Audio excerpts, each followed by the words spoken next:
आदाब, नमस्कार, सत श्री अकाल। मैं हूं सहल कुरैशी। जिधर से गुजरो धुआं बिछा दो, जहां भी पहुंचो धमाल कर दो।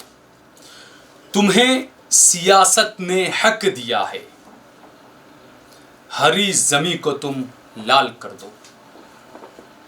अपील भी तुम, दलील भी तुम, वकील भी तुम। जिसे भी चाहो हराम कर दो, जिसे भी चाहो हलाल कर दो। राहत इंदौरी का ये शेर गुजरात के कुछ लोगों के दिलों में तीर की तरह चुभ रहा है। लोग कहेंगे बात पुरानी है, कुछ लोग कहते हैं कि छोड़िए पुरानी बातों को अब, लेकिन इंसाफ, अदल, वो इंसान को कभी छोड़ना नहीं चाहिए। 2002 के जो दंगे हुए और नरेंद्र मोदी जब से प्रधानमंत्री बने, उसके बाद लगातार गुजरात दंगों के मामलों में जो आरोपी थे, जो दोषी भी साबित किए गए, तमाम एक के बाद एक बरी होते चले गए। और इसमें 2014 के बाद 2002 के दंगों के दोषी आरोपियों के रिहा करने में काफी तेजी आई, काफी रफ्तार आई।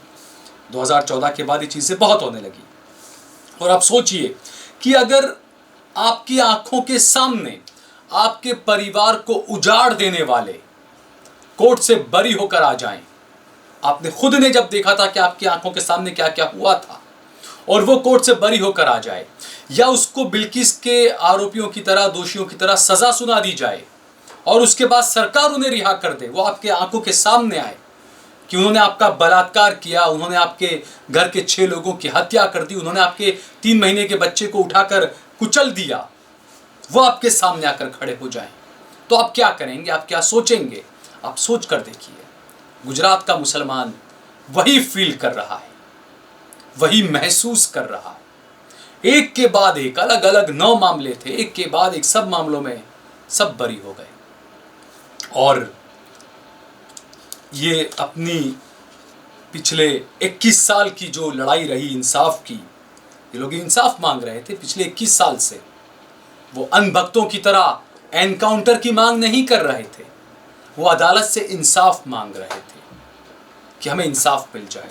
उनमें से कई लोगों का आज कहना है कि हम लोग अब ठगा महसूस कर रहे हैं। ऐसा लग रहा है कि हमारी 21 साल की जो लड़ाई थी, कानूनी लड़ाई, इंसाफ के लिए जो लड़ाई थी, न्याय के लिए जो लड़ाई थी, वो हमारी बेकार चली गई, ऐसा हमें लगता है।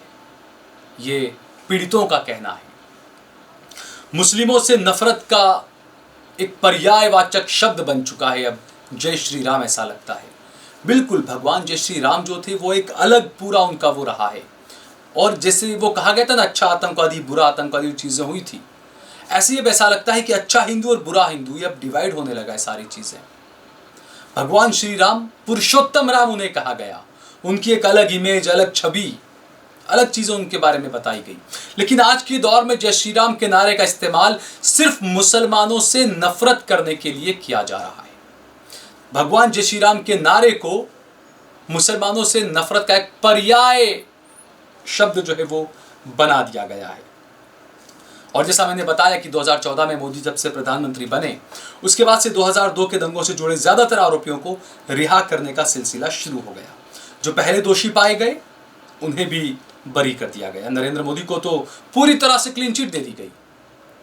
सुप्रीम कोर्ट ने गुजरात दंगों से जुड़े 9 में से 8 मामले जो है वो बंद करने का फैसला सुना दिया।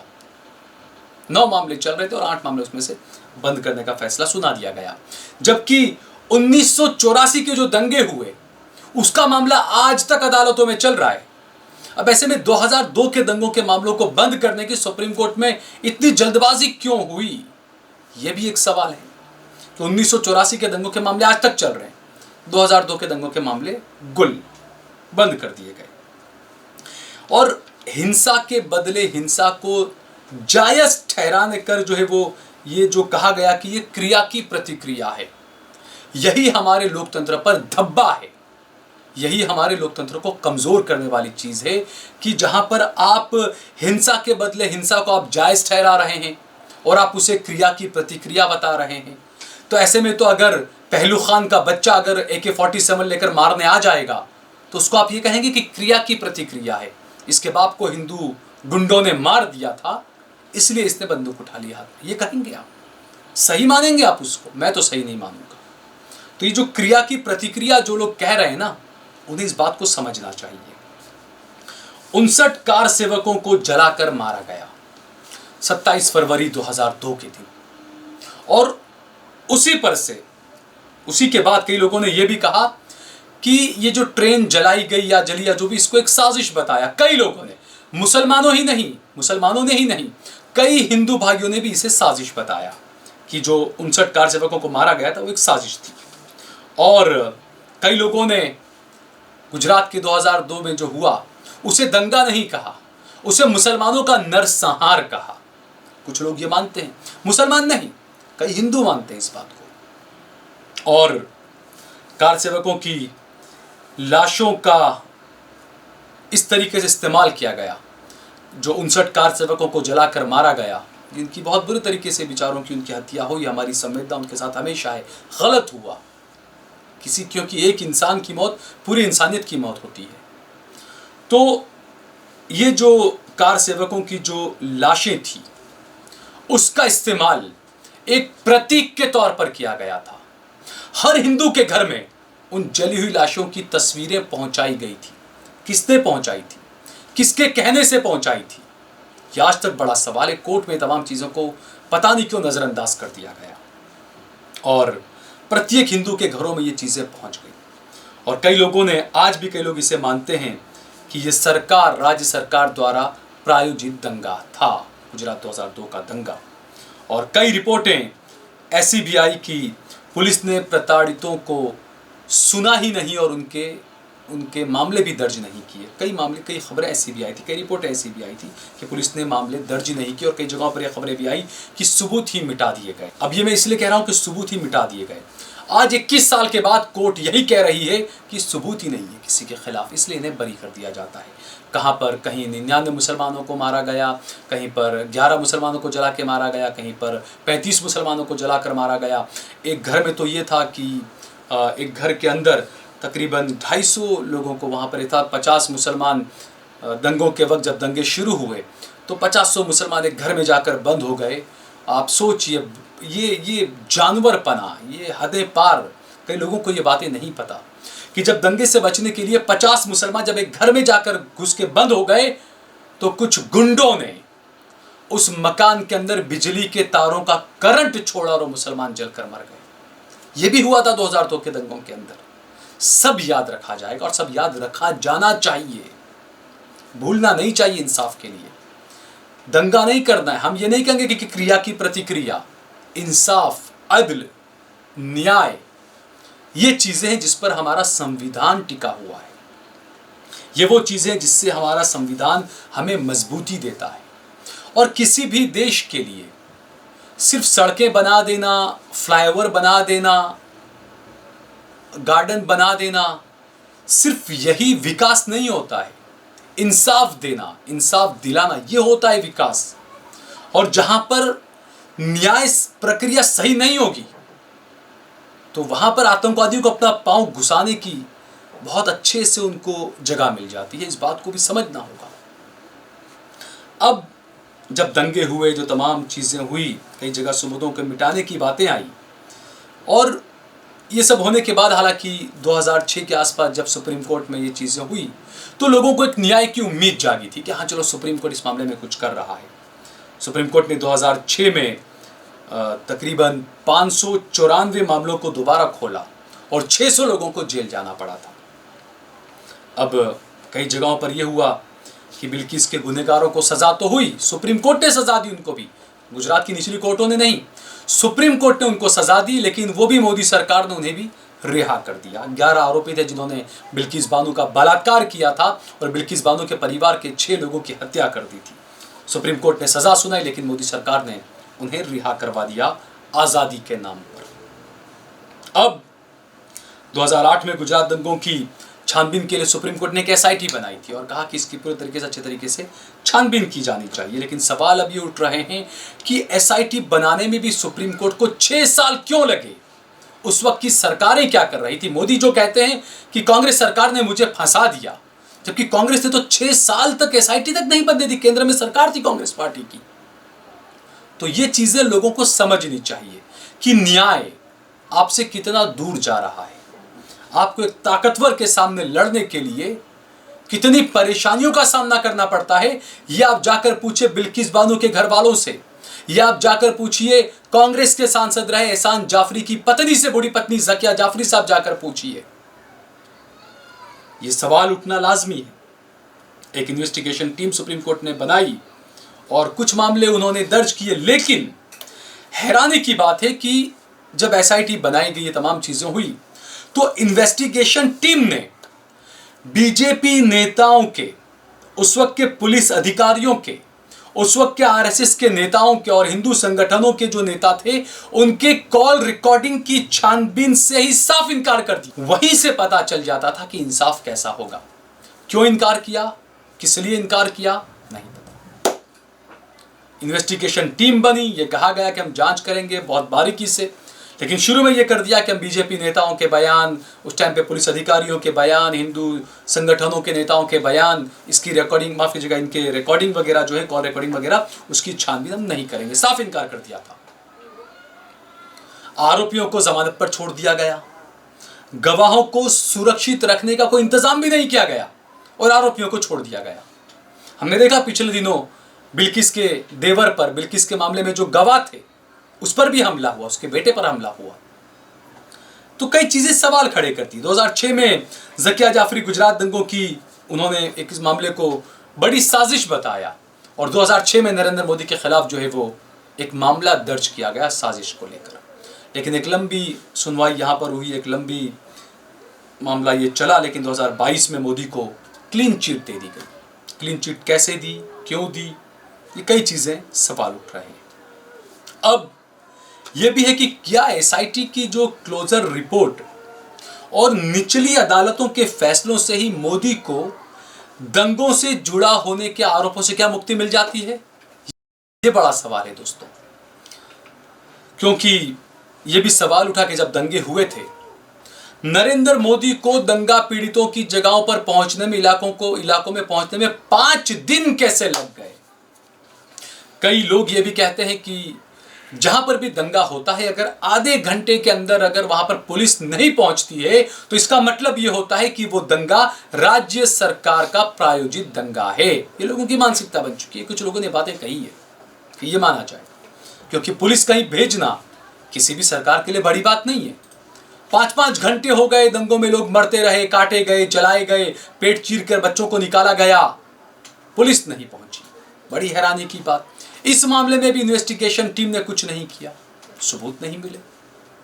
हालांकि जिसे आधार बनाकर दंगे करवाए गए, उस जली हुई ट्रेन की फॉरेंसिक जांच भी 2 महीने बाद क्यों कराई गई, ये भी सवाल उठ रहे हैं। ये वो सवाल हैं जो हमेशा लटकते रहेंगे, हमेशा ये सवाल उठते रहेंगे कि फॉरेंसिक जांच 2 महीने बाद आप करा रहे हैं, तो क्या मिला होगा वहां पर जांच एजेंसियों को, ये भी सवाल उठे। 2 महीने बाद क्यों की गई कार्रवाई, जबकि उस जली हुई ट्रेन के फोटो फौरन लोगों के जगहों पे, हर जगह पर वायरल कर दिए गए थे, हर जगह पर पहुंचा दिए गए थे, हर हिंदू के घरों में पहुंचा दिया गया था कि देखो ट्रेन ऐसी जलाई गई। और ऐसा क्यों हुआ कि आईपीएस अधिकारी संजीव भट्ट के बयान को बिल्कुल नज़रअंदाज कर दिया गया। किसी भी अदालत ने उनके बयान पर ध्यान ही नहीं दिया। सुप्रीम कोर्ट की एसआईटी भी जो बनी, उसने भी बिल्कुल क्या नज़रअंदाज कर दिया। ये कई सवाल है दोस्तों जो कचोटते हैं इंसानियत के, जो पैरवी करने वाले लोग हैं, जो इंसान हैं, उनको ये सवाल बिल्कुल कचोटेंगे। सितंबर 2002 में जब ये गोधरा के जो दंगे हुए, जो ट्रेन जली और जो गुजरात के दंगे हुए, महज इसके 4 से 6 महीने के बाद में नरेंद्र मोदी ने, बीजेपी ने, वीएचपी ने गौरव यात्रा निकाली। मेहसाणा में नरेंद्र मोदी ने मुसलमानों के खिलाफ कई भड़काऊ भाषण दिए और ये तक कहा कि इनकी जनसंख्या बढ़ रही है, इनको अच्छे से सीधा कर दिया, इनको ठिकाने लगा दे। ये तमाम अल्फाज का इस्तेमाल किया गया था मोदी के भाषण में। मेहसाणा में मोदी ने वो भाषण दिया था अगस्त 2002 में। उसमें उसके बाद भी, माफ कीजिएगा, सितंबर 2002 में, उसके बाद भी उसको लेकर कोई कार्रवाई नहीं हुई, कोर्ट के अंदर भी, हालांकि जो एसआईटी की टीमें थी, इन्वेस्टिगेशन टीमें थी, कई चीजें नरेंद्र मोदी के बयान और कुछ चीजों को लेकर कई चीजें हुई भी, लेकिन उसके बावजूद भी क्लीन चिट आखिर मिल कैसे गई, ये काफी सवाल बड़ा उठ रहा है लोगों के जहन में। और कई ऐसी बातें कही नरेंद्र मोदी ने जो मुसलमानों के खिलाफ, इसका क्या मतलब होता है आखिर? क्या हमने ठिकाने लगा दिया या हमने सबक सिखा दिया? ये तमाम चीजें। और सुप्रीम कोर्ट ने जो एसआईटी गठित की 6 साल बाद गठित की, 6 साल लगा। और जैसा मैंने बताया गौरव यात्रा में जो बातें हुई, उसके अलावा भी बीजेपी और हिंदू संगठनों के नेताओं की तरफ से आए दिन ये चीजें चलती रहती। 2002 के जो चुनाव हुए गुजरात के, वहां पर भी अमित शाह ने खुद ये बयान दिया कि 2002 में हमने अच्छे से सबक सिखा दिया, यानी ये खुद सबूत देते हैं कि हाँ हमने किया। उसके बाद भी कोर्ट कहती है कि सबूत नहीं मिले, इस वजह से बरी कर दी गई। अब 2002 के दंगे, पूरा सिस्टम क्या इसमें शामिल था? क्या सारे अधिकारी, सरकारें, सिस्टम, हिंदू संगठन, क्या सब इसमें शामिल थे? ये माना जाए। 2014 में मोदी देश के प्रधानमंत्री बने, उसके बाद 2002 दंगे के जो आरोपी थे लगातार उनको बरी किया गया। और उससे पहले 2016 में गुजरात की साबरकांठा कोर्ट ने सबसे पहले 6 आरोपियों को बरी कर दिया, जिन पर ब्रिटिश मूल के 3 मुसलमानों को और एक कार ड्राइवर को जिंदा जलाकर मारने का उन पर आरोप था। तो बनासकांठा की कोर्ट ने 6 आरोपियों को बरी कर दिया। ये भी बड़ा वो। उसके बाद में 2016 में ही अहमदाबाद की एक अदालत ने गुलबर्ग सोसाइटी से जुड़े मामले में 24 आरोपियों को दोषी पाया और 39 आरोपियों को बरी कर दिया। इसी मामले में मोदी पर कई आरोप भी लगे थे। इस मामले के जो गवाह थे इम्तियाज, उन्होंने कहा कि मैं एहसान जाफरी के पास में खड़ा था, जो कांग्रेस के सांसद थे जिनको जलाकर मारा गया। मैं उनके पास खड़ा था और उन्होंने बताया कि मैंने नरेंद्र मोदी को कॉल किया था, नरेंद्र मोदी ने गाली दी और पुलिस नहीं भेजी। यह आरोप लगाया था इम्तियाज ने। कोर्ट में दर्ज है ये बयान, लेकिन फिर भी कोर्ट कह रही है सबूत नहीं मिले। कॉल रिकॉर्डिंग की छानबीन या क्या हुई क्या नहीं हुई नहीं पता। अब उच्च न्यायालय ने 17 अपीलें दायर की थी, लेकिन अगस्त 2022 में सुप्रीम कोर्ट ने तमाम मामलों को बंद करने का फैसला सुना दिया। जैसा मैंने बताया 1984 का मामला अब तक चल रहे हैं उसके मामले, लेकिन 2002 के मामलों में पता नहीं सुप्रीम कोर्ट को क्या हुआ कि सुप्रीम कोर्ट ने फौरन क्लोजर रिपोर्ट सारी करवा दी। अब सवाल यहां पर यह कि पहचान किए जाने के बाद भी कई गवाहों ने पहचान की कि हाँ ये थे। उसी में से कई लोग ऐसे थे कि जिन्होंने ये बयान दिया कि 28 फरवरी के रोज़ वीएचपी ने, बजरंग दल ने बंद का ऐलान दिया था और नरोड़ा में बहुत लोग आकर जमा हो गए थे हिंदू, और वो लोग किसी का इंतज़ार कर रहे थे। फिर देखा भीड़ में माया कोडनानी चल कर आई और भीड़ ज़्यादा थी, इसलिए वो एक स्टूल लगाकर या कुर्सी लगाकर उस पर खड़ी हुई और उन्होंने हमारे मकानों के सामने देखकर कहा कि इन्होंने, मुसलमानों ने हमारे कार सेवकों को जला दिया, ट्रेन जला दी, इन्हें साफ कर दो, ये बचने नहीं चाहिए, बदला लो। और उसके अलावा वीएचपी के एक नेता हैं डॉक्टर, उन पर भी आरोप लगा। ये कहा गया कि उन्होंने भी ये कहा था कि आग लगा दी जाए, इनको सीधा कर दिया जाए। वो बार बार कह रही थी कि गोधरा में मुस्लिमों ने हिंदुओं को जलाकर मार दिया है, उन्हें अब खलास कर देना है। ये माया कोडनानी ने कहा था, ये गवाह ने ये बातें कही। और वो गवाह ये भी कहता है कि माया कोडनानी के बाद वीएचपी लीडर जयदीप पटेल ने भी भाषण देकर कहा था, साफ कर डालो, कोई बचना नहीं चाहिए, अब हमारी बारी है। इसके बाद भीड़ नारे लगाकर हंगामा और दंगा करने लग गई और उसके बाद में मुसलमानों को जलाया गया, काटा गया, ये तमाम चीज़ें। आशीष खेतान का स्टिंग ऑपरेशन आया, कई सारे अलग अलग स्टिंग ऑपरेशन भी आए जो कोर्ट में भी गए, और कोर्ट ने उन स्टिंग ऑपरेशनों के आवाज़ को, वीडियो को, ऑडियो को सब सही भी माना। जिसमें बाबू बजरंगी ये कह रहा था कि हाँ नरेंद्र मोदी का हमको समर्थन है, मोदी जी ने कहा है कि हम जजों को बदल कर आपको बचा लेंगे, आपको जेलों से बाहर ले आएंगे। ये तमाम चीज़ों स्टिंग ऑपरेशंस में आई थी, लेकिन उसके बावजूद भी कोर्ट ने, अदालत ने इसमें क्या किया? तमाम आरोपी बरी कैसे हो गए? क्या जो 2-3 हज़ार लोग मारे गए उस वक्त, जो मुसलमान सबसे ज़्यादा मारे गए, जिनकी हत्याएं की गई, क्या उन्होंने आत्महत्याएं की थी? कैसे मर गए वो? क्या एहसान जाफरी खुद अपने आप को उन्होंने जला लिया? खुद ने तलवार से अपने हाथ पैर काट लिए उन्होंने? नरोड़ा पाटिया में 99 मुसलमानों ने क्या आत्महत्या कर ली? नरोड़ा गांव में क्या 11 मुसलमानों ने खुद आत्महत्या कर ली? ये सवाल उठना लाजमी है दोस्तों। कई सवाल हैं ऐसे, और कई चीज़ें ऐसी भी है कि ये तो उसी वक्त इन्वेस्टिगेशन टीम थी, उस वक्त भी ये चीज़ें आई थी कि जिन्होंने दंगों में साथ दिया उन अधिकारियों को भी आगे बढ़ाया गया, उन नेताओं को भी आगे बढ़ाया गया, और बाद में जिसने क्लीन चिटें दी उन जजों को भी आगे बढ़ाया गया। यह इस देश का संविधान, यह है इस देश का लोकतंत्र। ये सवाल उठना लाजमी है। कई जगहों पर यह आया कि गवाहों ने गवाही दी, सजा हुई, लेकिन उसके बाद में भी वो लोग जमानत पर बाहर आ गए। स्टिंग ऑपरेशंस हुए, अलग अलग किताबें कई लिखी गई, कई चीज़ें कोर्ट में भी पहुंची। स्टिंग कोर्ट ने माना कि हाँ वीडियो ऑडियो सही है, और इसके अलावा मोबाइल टावर के भी कई सबूत मिले। फिर भी कोर्ट ने ऐसा फैसला आखिर क्यों दिया, अब ये आप सोचते रहिए। मुझे दीजिए इजाज़त। अगर आपको ये वीडियो पसंद आई तो इसे ज़्यादा से ज़्यादा शेयर करें, इस पर कमेंट करें, इसे लाइक करें।